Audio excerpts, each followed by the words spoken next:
우리 그리스도인들이 누리는 특권 중에 하나는 자유입니다.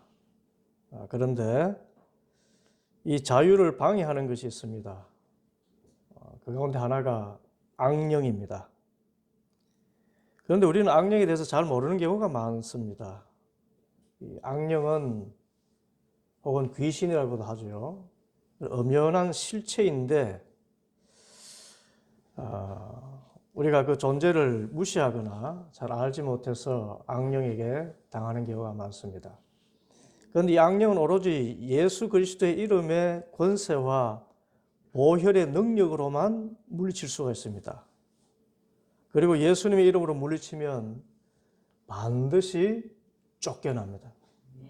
예수님의 이름으로 그래서 악령을 오늘 이 악령의 존재가 어떤 존재인지 아시고 예수님의 이름으로 악령을 물리치셔서 참된 자유를 누리실 수 있게 되기를 바랍니다.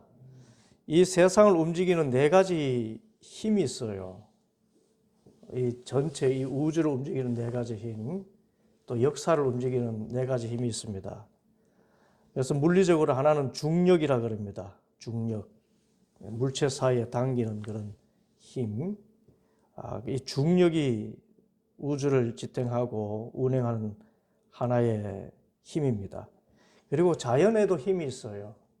자연 가운데 역사하시는 주 성령 하나님께서 자연이 높은 곳에서 물이 떨어지듯이 그렇게 자연의 흐름 안에 그것을 거스릴 또 힘이 없습니다. 홍수가 나는 것도 비가 많이 오니까 그렇게 홍수가 나지 않습니까? 그런 자연의 힘 자체가 하나의 이 우주를 움직이는 힘입니다. 그 다음에 사람의 힘이 있죠. 사람은 하나님 형상대로 지음받은 그런 능력이 있는 사람이 존재이기 때문에 지혜와 지식을 가지고 역사를 움직이고 또 기술로 이 사회 문화를 움직입니다. 그리고 하나가 영적인 힘입니다. 가장 근본적인 힘입니다. 이 세상 사람들은 잘 이해하지 못하는 힘, 우리 그리스도인들도 잘 이해하지 못하는 힘인데 이 영적인 힘에는 또 세상이 인정하는 힘이 있고 세상이 인정하지 않는 또 힘이 있어요. 세상이 인정하지 않는 힘은 성령님의 힘입니다. 반대로 세상이 인정하는 그 악령의 영의 힘은 악령의 힘입니다. 세상 사람들 가운데서도 악령의 존재, 귀신의 존재를 믿는 사람들이 있습니다. 이 영적인 세계에 있는 악령이 세상을 지배하고 움직여요. 그런데 더 크게는 성령님께서 이 악령조차도 제어하시고 물리치시는 가장 강력한 능력인 줄 믿습니다.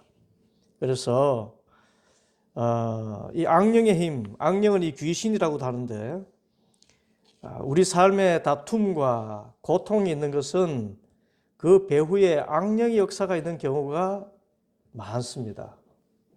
그런데 사람들은 이 피 터지는 그런 전쟁을 치르면서도 악령의 존재를 인정하지 않으니까 자기들끼리 감정이 상해서 싸운다고 생각을 합니다. 그래서 악령으로 보면 정말 재미있는 일이지요. 자기가 이렇게 다툼을 일으켰는데 사람들이 그걸 모르고 자기들끼리 싸우는 일을 골몰하니까 얼마나 재밌습니까? 마치 여러분 옛날에 도깨비 감투 동화 들어보셨죠? 예, 도깨비 감투를 쓰면은 자신이 모습이 없어지는 것입니다. 그래서 도깨비 감투를 쓴 아이가 다니면서 싸움도 붙이고 노인들 장기 두는데 장기알을 지멋대로 이렇게 움직여가지고 노인들 싸움도 일으키고 그런 재미를 이렇게 누리기도 합니다. 그런데 그리스도인에게 있어서도 이렇게 살아서는 안 되는데 그런 후회할 일들을 보면은 그것을 자꾸 반복하는 경우에 보면은 그 뒤에 악령의 역사가 있어요. 예를 들어 도둑질에 버릇이 있는 사람, 거짓말하는 버릇이 있는 사람, 또 심하게 다투는 버릇이 있는 사람, 혈기를 부리는 그런 일을 자주 하는 사람, 이런 것을 단순히 자신의 어떤 일로만 생각하면 해결책이 나오지 않습니다. 그런데 그 배후에 다툼과 분열의 영인 악령의 역사가 있다는 것을 인정할 때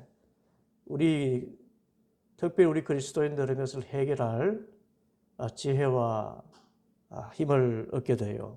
오늘 본문에는 어떤 사람에게 귀신이 들어있다가 이 귀신의 존재가 노출되고 또 쫓겨나는 사건이 기록되어 있습니다.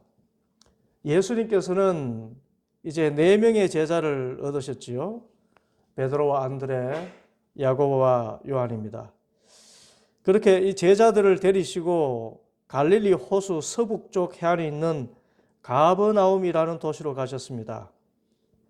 안식일이 되어서 또 회당에 가셨습니다. 이 유대 사람들은 예루살렘 성전에서는 제사를 드리고 회당은 각 마을마다 있는데 거기에서 말씀 공부만 했습니다. 그런데 유대인의 회당은 우리 지금 모이는 이 교회처럼 설교를 할 사람이 정해져 있다거나 성경 공부를 시키는 사람이 정해져 있고 그렇지 않았습니다. 그래서 모임이 있게 되면 거기 참석한 사람 가운데 성경에 대해 좀 알만한 분이 있으면 회당 관리를 책임지는 회당장이 부탁을 했습니다. 그렇기 때문에 예수님도 회당에서 말씀을 전하실 수 있었습니다. 그래서 아마 이날도 회당장이 예수님께 말씀을 부탁했던 것 같습니다. 그런데 예수님께서 이 말씀을 전하시는데 이 말씀을 듣고 사람들이 입이 딱 벌어집니다. 왜 예수님 말씀 듣고 그렇게 깜짝 놀랐는가 하면 당시에 율법학자들은 말씀을 인용하는 것밖에 하지 못했어요. 어느 랍비는 이런 식으로 이야기했고 또 어떤 랍비는 이런 식으로 설명했다. 그걸 인용밖에 하지 못했습니다. 그런데 예수님께서는 어떤 랍비의 말을 인용하지 않고 당신께서 탁 풀어서 말씀해 주셨기 때문입니다. 하나님의 아들이 남의 말 인용할 필요가 어디 있겠습니까? 그래서 오늘 22절 말씀 사람들은 그의 가르침에 놀랐다. 예수님께서 율법학자들과는 달리 권위 있게 가르치셨기 때문이다 했습니다. 자신이 권위를 가지고 말씀을 직접 해석하셨기 때문에 사람들이 놀란 것입니다. 그런데 사람들이 깜짝 놀랄 일이 또 하나 생겼습니다. 그때 회당에 악한 귀신 들린 사람이 하나 있었는데 귀신이 예수님을 알아보고 이렇게 말한 것입니다. 23절과 24절 그때 회당에 악한 귀신 들린 사람이 하나 있었는데 그가 큰 소리로 이렇게 말하였다. 나사렛 사람 예수님, 왜 우리를 간섭하려 하십니까? 우리를 없애리고 오셨습니까? 나는 당신이 누구인지 압니다. 하나님께서 보내신 거룩한 분입니다. 이 악령이 예수님을 누구라 그래요? 예, 하나님께서 보내신 거룩한 분입니다. 마치 칭송하는 것 같아요. 그래서 이 말을 보면 악령은 보통 고단수가 아닙니다. 마치 예수님을 높이는 것처럼 말하고 있기 때문에 그래요. 원래 악령은 자기 정체가 노출되면 힘을 잃습니다.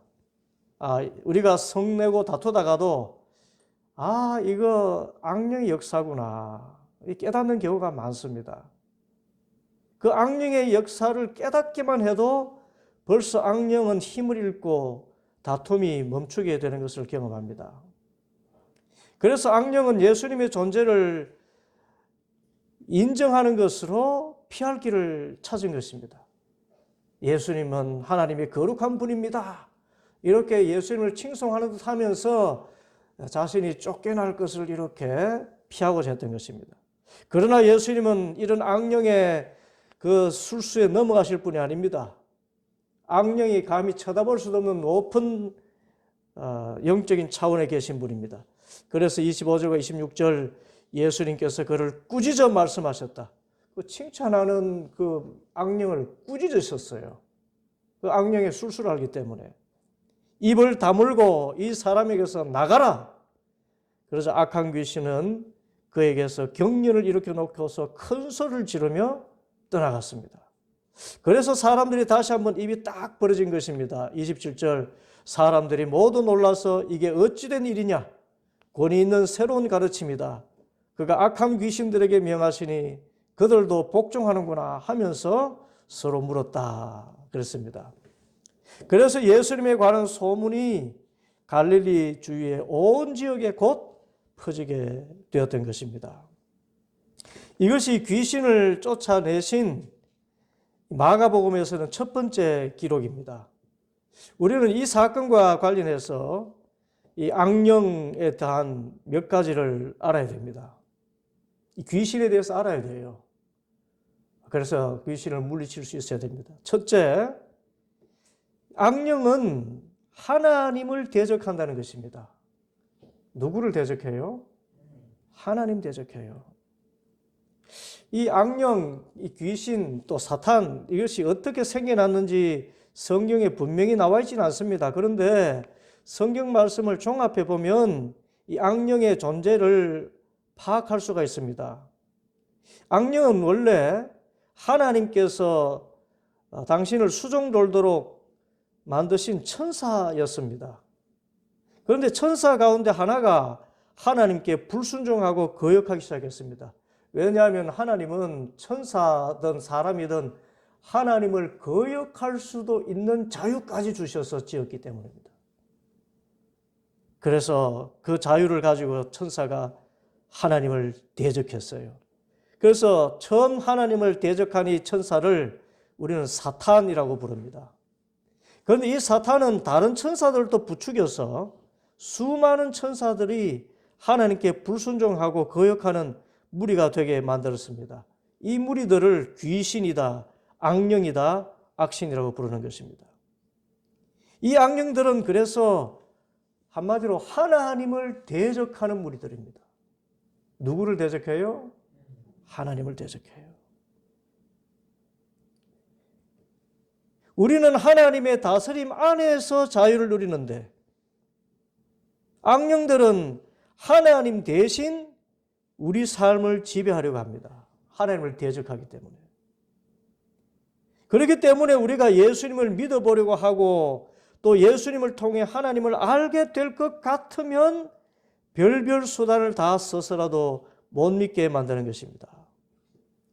이 악령이 제일 먼저 공격하는 것이 우리의 생각입니다. 왜냐하면 우리의 생각만 지배하면 우리의 삶을 지배할 수 있고 우리 육신까지도 지배할 수 있기 때문에 그렇습니다. 그래서 어떤 사람이 예수 믿어보려고 교회 안에 들어와서 예배 드리고 특별히 설교 시간에 되면 악령이 방해를 하는 경우가 있는 것입니다.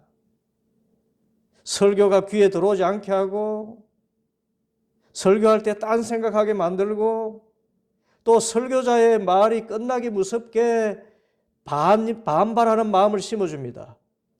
설교자를 보면서 별 사소한 것 가지고 비판하게 합니다. 어떤 사람은 배우자를 통해서 역사합니다. 아내가 세상 사람 다 만나고 다녀도 아무 말 안 하면서 교회 나가는 것을 얼마나 싫어하려고 방해하는지 모릅니다. 마치 아내가 교회 나가면 자신에게 큰 해가 미칠 것 같은 두려운 생각이 들기도 합니다. 그래서 불신 가족과 다툼을 일으키는데 이때 이것을 단순히 성격 차이나 생각 차이라 생각하면 이 문제를 해결하지 못합니다. 결국은 이혼밖에 답이 없어요. 그런데 이 교회 나가는 것을 방해하는 것은 악령의 역사라는 것을 안다면 그 악령의 실체를 알고 악령을 물리침으로써 우리가 이 문제를 해결할 수가 있습니다. 이런 악령과의 싸움을 영적 싸움이라고 합니다. 그래서 둘째로 이 악령의 역사에는 등급이 있다는 것입니다. 영적 싸움을 하는 대상인 악령에도 등급이 있어요. 그 시험에 등급이 있습니다. 악령은 우리를 완전히 지배하기도 하고 또 간단히 유혹하는 정도의 그런 등급으로 우리를 시험합니다.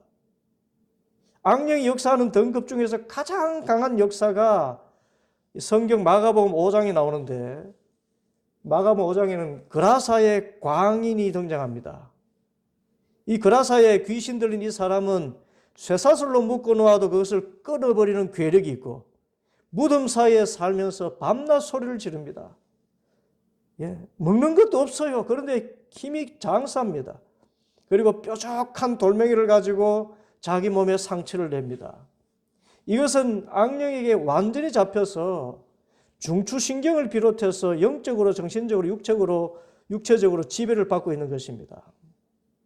악령이 이 정도의 등급으로 사람을 장악하면 여기서 귀신을 쫓아내고 악령을 쫓아내는 일은 온 교회가 달려들어서 예수님의 이름의 권세를 힘입어서 기도해야 됩니다. 어떤 경우는 1년이 넘게 걸리기도 합니다. 악령이 완전히 장악해버리면. 이 경우와는 달리 우리 그리스도인들도 수시로 받는 악령의 시험이 있습니다. 이 마가복음 8장에 베드로도 악령의 시험을 받았어요. 아주 낮은 등급의 시험입니다만은 예수님께서 제자들을 모아놓고 말씀했습니다. 내가 이제 예루살렘에 가서 십자가에 죽을 것이다. 그랬더니 베드로가 뭐라 그럽니까? 선생님, 절대로 그러실 수 없습니다. 선생님은 십자가 못 박혀 죽으실 수 없습니다. 항의를 했습니다. 그때 예수님께서 뭐라고 하시나요? 사탄아, 물러가라. 그렇게 하겠습니다. 베드로 배후에 있는 사탄을 보시고 물러가라 그랬습니다. 아니, 제자로서 스승님 염려하는 마음에서 나온 말로 볼 수가 있지 않습니까? 스승님 십자가에 못 박혀 죽으시다니요. 그러실 수 없습니다. 그런데 이 말은 예수님께서 나는 십자가에 못 박혀 죽을 것이다 라고 하신 그 말씀에 반대하고 하나님의 뜻을 거스리는 말이었기 때문에 악령이 역사했던 것입니다. 그래서 이 베드로도 악령의 역사에 잠시 넘어가는데 우리도 방심하면 악령의 시험에 넘어갈 수가 있습니다. 악령은 베드로가 그런 말 하면 예수님이 좋아하실 것이라 생각하게 한 것입니다. 현실적으로 악령은 우리를 악령을 따르면 행복하게 할 것이라고 생각하게 만들어서 우리를 시험합니다. 육신의 쾌락을 쫓으면 행복할 것이다. 술을 진탕 마시고 담배를 피우고 마약에까지 손대고 도박에 손대고 이러면 행복해질 것이다. 그렇게 유혹해서 그게 빠지게 만듭니다. 돈만 있으면 다 될 것 같고 또 내 몸에 병이 있으면 병만 나으면 못할 것이 없다고 생각하게 만들어서 우상에게까지 절하면서 병 낫고자 합니다. 그런데 여러분, 무당이나 점쟁이가 된 사람들 대부분은 무병이라는 아주 희한한 병을 알아요. 무병, 무당병이라는 뜻입니다. 그냥 시름시름 아픕니다. 병원에 가면은 이유를 모른다 그래요. 그런데 어느 날 귀신이 나타나는 것입니다. 조상의 모습으로 나타나가지고 내가 너의 병을 고쳐줄 테니까 나를 섬겨라. 그래서 예, 그렇게 하겠습니다 하면은 진짜 병이 씻은 듯이 낫고 대신 귀신이 그 몸을 지배하는 것입니다. 세상적으로도 세상 유형에 빠졌다가 마약으로 몸이 황폐해지는 사람도 있지 않습니까? 이 통계가 나왔는데 무당이나 점쟁이 자손들의 70%가 정신병 내지는 간질을 앓는다고 합니다. 악령은 우리에게 행복을 줄 수가 없습니다. 이것은 속임수입니다. 그러므로 우리는 알게 모르게 행복이란 이름으로 악령의 영향을 받기 때문에 신앙생활 가운데 다툼이 생기고 하나님과 관계를 멀어지게 하는 이상한 사건이 일어날 때는 영적으로 깨어서 이것이 사람과의 싸움이 아니라 사탄의 역사는 아닌지 분별해야 되는 것입니다.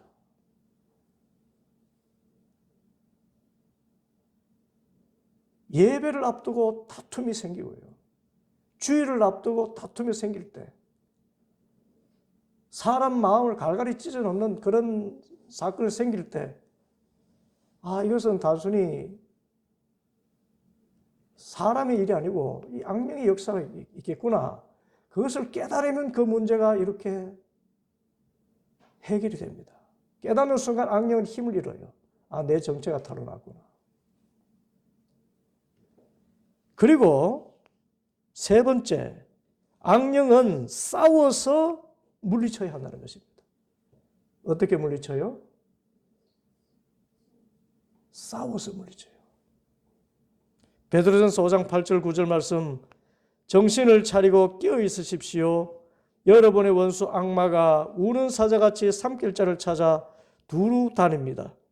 믿음에 굳게 서서 악마를 맞서 싸우십시오. 여러분도 아는 대로 세상에 있는 여러분의 형제 자매들도 다 같은 고난을 겪고 있습니다. 세상에 있는 많은 그리스도인들이요, 악령의 도전을 받고 있다는 것입니다. 우리도 악령의 시험을 받을 수가 있어요. 목사도 악령의 시험 받고요. 사모도 받고요. 총회장도 받고요. 수도 원장도 받습니다. 다 받을 수가 있어요. 그때 깨어 있으라 그럽니다. 그래서 맞서 싸우라고 이야기합니다. 그런데 우리는 악령의 힘에 대해서 우리 힘으로는 싸울 수가 없다는 것도 알아야 됩니다. 왜냐하면 에베소서 6장 12절에 우리의 싸움은 인간을 적대자로 상대하는 것이 아니라 통치자들과 권세자들과 이 어두운 세계의 지배자들과 하늘에 있는 악한 영들을 상대로 하는 것입니다. 했기 때문이에요. 우리의 싸움은요, 피와 살을 가진 사람을 상대로 하는 것이 아니라 어두운 이 세계의 지배자들. 어디 지배자요? 세계의 지배자. 그리고 하늘에 있는 악한 영이라고 그랬습니다. 우리는 땅에 있고 저 높은 하늘에서 보이지도 않아요. 우리는 내 몸 하나 지배하지 못합니다. 가족들 하나 제대로 다스리지 못해요. 그런데 악령은 세계를 지배하고 있고 우리는 보이는 사람도 상대하기 어려운데 악령은 하늘에 있는 보이지 않는 영적인 세력입니다. 그러므로 우리 힘으로는 결코 악령을 상대할 수 없습니다. 그래서 악령보다 더 큰 힘을 의존해야 됩니다. 어떤 힘입니까? 그렇습니다. 악령은 마귀를 능히 멸하시는 예수님의 힘입니다. 요한일서 3장 8절, 죄를 짓는 사람은 악마에게 속해 있습니다. 악마는 처음부터 죄를 짓는 자이기 때문입니다. 하나님의 아들이 나타나신 목적은 악마의 일을 멸하시려는 것입니다. 예수님께서 이 땅에 오신 목적이 악마의 일을 멸하시려고 오셨다는 것입니다. 그리고 우리가 악마의 지배력에 눌리는 것은 죄를 짓기 때문인데 예수님은 십자가에 돌아가심으로 우리의 죄를 사하시고 또 부활하심으로 마귀의 가장 강력한 힘인 죽음을 정복하셨습니다. 여러분, 사탄의 가장 큰 무기가 죄와 죽음이에요. 사탄은 우리를 시험하되 죄를 통해서 시험합니다. 우리가 거짓말을 하면 사탄이 역사를 합니다. 세상 향락에 빠져들면 사탄이 나를 지배해요. 그러면서 점점 죽음의 세력으로 몰아갑니다. 그래서 우리는 죄를 짓지 않아야 됩니다. 죄를 물리쳐야 됩니다. 죄의 유혹이 올 때 물리쳐야 돼요. 세상 향락, 쾌락의 유혹이 올 때 물리쳐야 됩니다. 거짓말의 유혹이 올 때 물리쳐야 돼요. 그래야 사탄의 노략거리가 되지 않습니다. 그뿐 아니라 예수님을 전적으로 신뢰하고 의지해야 됩니다. 왜냐하면 예수님은 죄를 사하셨기 때문에 그렇습니다. 죽음을 이기시고 부활하셨기 때문입니다. 그래서 죄도 예수님께서 정복하셨고 죽음도 예수님께서 정복하셨습니다. 사탄의 무기가 죄와 죽음인데 이 죄와 죽음을 정복하신 이가 예수님이기 때문에 예수님을 믿으면 사탄을 능히 물리치게 될 줄 믿습니다. 그래서 골로새서 2장 15절에 바울이 말했습니다. 그리고 모든 통치자들과 권력자들에게서 지위를 빼앗으시고 무장을 해제시키시고 그들을 그리스도의 개선 행진의 포로로 내세우셔서 무사람의 구경거리로 삼으셨습니다. 사탄을 정복하시고는 사람들에게 구경거리로 만드실 수 있는 분이 예수님이라는 거예요. 옛날에 장군이 어느 나라와 전쟁에서 이겨서 그 나라를 정복하고 와서 개선식을 하게 되면 그때 그곳에서 잡아온 포로들을 앞에서 행진하게 했습니다. 예수님께서는 사탄과 모든 졸개들을 정복하시고 이제 개선 행진을 하시면서 이 어둠의 세력을 포로로 내세우셔서 그리스도인들의 웃음거리가 되게 하신 것입니다. 예수님께서 승리하셨고 이 승리의 기쁨을 우리에게 주신 것입니다. 그러므로 우리가 이 악령의 역사에서 벗어나는 유일한 길은 예수님을 주님으로 영접해서 하나님과 예수님의 다스림 안에 들어가는 길밖에 없는 것입니다. 이런 결정을 하기 전까지 우리는 악령의 밥입니다. 그래서 야고보서 기자는 우리가 악령에서 벗어나기 위해서 먼저 하나님께 복종하고 하나님의 다스림 안에 들어가서 악령을 물리쳐야 한다고 했습니다. 야고보서 4장 7절 그러므로 하나님께 복종하고 악마를 물리치십시오. 그리하면 악마는 달아날 것입니다. 받아합시다. 하나님께 복종하고 악마를 물리치십시오. 하나님께 복종한다는 말은 하나님이 음성을 주실 때에 주님의 말씀이 옳습니다. 그 뜻에 내 뜻을 복종시키는 것입니다. 그리고는 마귀의 시험은 담대히 예수님의 이름으로 물리치는 것입니다. 그리하면 악마는 달아난다고 했습니다. 우리는 예수님을 이미 주님으로 영접한 사람들입니다. 그런데 우리가 신분이 변했다고 해서 또 하나님의 자녀가 되었다고 해서 자동적으로 악령의 공격이 멈추거나 물러나는 것이 아님을 알아야 됩니다. 오히려 하나님의 자녀의 신분을 가지고 있기 때문에 악령이 더 강하게 역사한다는 것도 알아야 됩니다. 그래서 하나님의 자녀이면서 또 교회에서 중직자이면서도 악령의 지배에 들어가 있는 사람을 많이 볼 수가 있어요. 예수 믿는다 하면서 세상 사람도 하지 않는 더러운 일을 하고요. 세상 향락에 빠져서 거룩함을 상실하고요. 여러분, 저 마르크스 같은 사람은요, 신학생 아닙니까? 그런데 공산주의의 창시자가 되었습니다. 그 사상으로 수백만이 피를 흘리고 죽었습니다.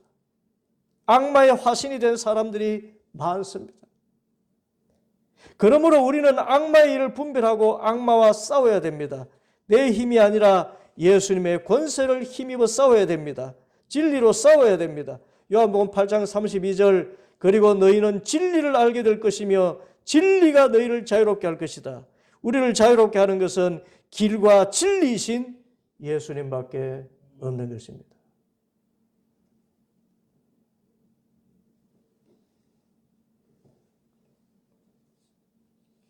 오늘 또 우리는 사탄이 두루두루 다니면서 찾고 있는 그 산필 대상으로서 지금 사실상 살고 있어요. 깨어서 기도해야 됩니다. 이런 다툼이 어디서 오는가? 왜 이런 다툼이 하나님을 예배하기 앞서서 이렇게 오는가? 그것을 항상 먼저 생각해야 됩니다. 하나님을 예배하려 하면 주의 일을 하려 하면 자꾸 집에 우환이 생기는가? 왜 이런 일이 생기는가? 그때에 하나님을 대적하는 영이 있구나. 사탄이다. 그 사탄의 실체를 알고 이것은 사탄의 장난이구나. 주님, 저의 힘으로는 이 사탄을 물리칠 수 없습니다. 진리이신 예수 그리스도의 이름으로 명하노니 거짓의 형, 너 분열의 영, 사탄아 물러가라. 그렇게 담대하게 물리치면은 사탄이 물러가는 것입니다. 예수 그리스도의 이름과 권세로 진리이신 예수님을 통해서 악령을 물리치고 하나님의 자녀의 신분 그대로 늘 기쁨과 평안과 자유를 누리며 예배에 승리하는